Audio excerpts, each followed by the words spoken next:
আমি বিশ্বাস আমরা বিজয় হব ইনশাআল্লাহ। আর কোন ষড়যন্ত্রকারী আমাদের থামায় রাখতে পারবে না ইনশাআল্লাহ। আমরা চাই সুষ্ঠু বিচারটা হোক। 15 বছর একা ছিলাম, শুধু একমাত্র আল্লাহ তাআলা ছিল আমার পাশে। আসসালামু আলাইকুম, আমি রাকিন আহমেদ ভুইয়া।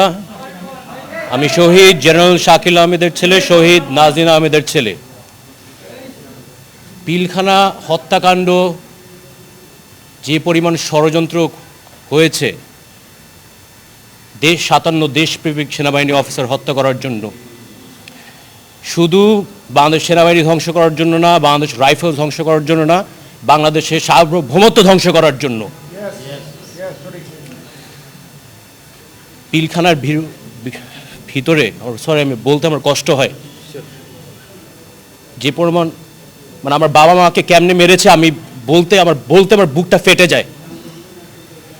আমাকে অফিসার বলেছিল, বাবা তুমি তোমার বাবা মার লাশ দেখো না, তুমি নিতে পারবে না বাবা। দেখতেই পারি নাই। যে নির্মমতা, যে বর্বরতা আপনারা কল্পনাও করতে পারবেন না। এটা আপনাদের বাবাদের সাথে হতে পারতো, আপনার মায়ের সাথে হতে পারতো, আপনার মেয়ের সাথে হতে পারতো, আপনার ছেলের সাথে হতে পারতো। একটাই অপরাধ ছিল তাদের, জানেন কি?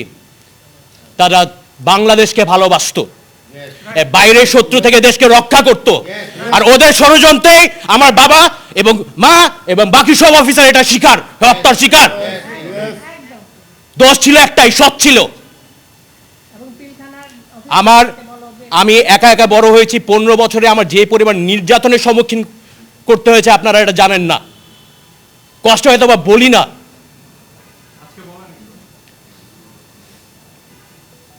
আমরা চাই সুষ্ঠু বিচারটা হোক। 15 বছর একা ছিলাম, শুধু একমাত্র আল্লাহ তাআলা ছিল আমার পাশে।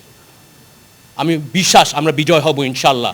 আর কোন ষড়যন্ত্রকারী আমাদের থামায় রাখতে পারবে না ইনশাআল্লাহ। Thank you. 57 জন সেনা অফিসারের উপরে যে বর্বরচিত হত্যাকাণ্ড চালানো হয়েছে তা মানবতা বিরোধী অপরাধ এবং একই সাথে গণহত্যার সাথে আমরা সামঞ্জস্যতা পেয়েছি।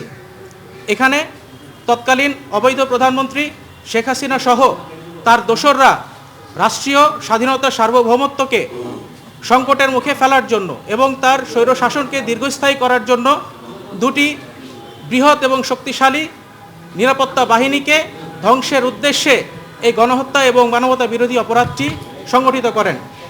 আজকে আমরা বিডিআর শহীদ পরিবারের উপস্থিতিতে মাননীয় ট্রাইব্যুনালের চিফ প্রসিকিউটর বরাবর একটি অভিযোগ দাখিল করেছি।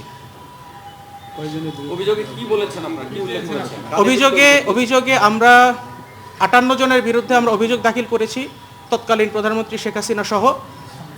এবং আমাদের অভিযোগ খুবই সুস্পষ্ট।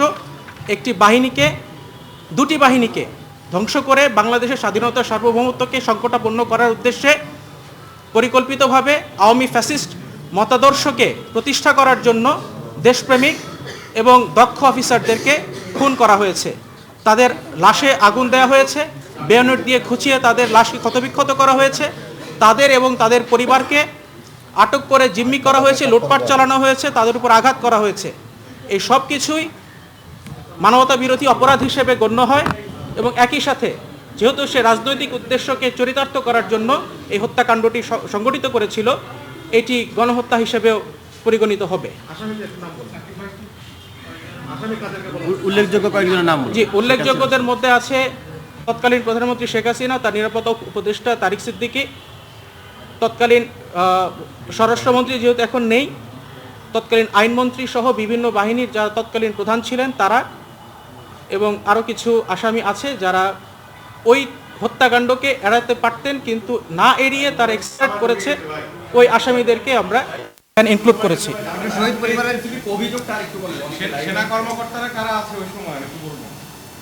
জি, সেনা কর্মকর্তা যারা আছেন, তৎকালীন ইন্টেলিজেন্সের যারা প্রধানগণ ছিলেন, দায়িত্বরত ছিলেন, সেনাপ্রধান ছিলেন, তারা এখানে আসামি হিসেবে এসেছে। তৎকালীন সেনাপ্রধান হিসেবে তিনি কোনোভাবেই দায় এড়াতে পারেন না এবং যে উনি এখানে আসামি।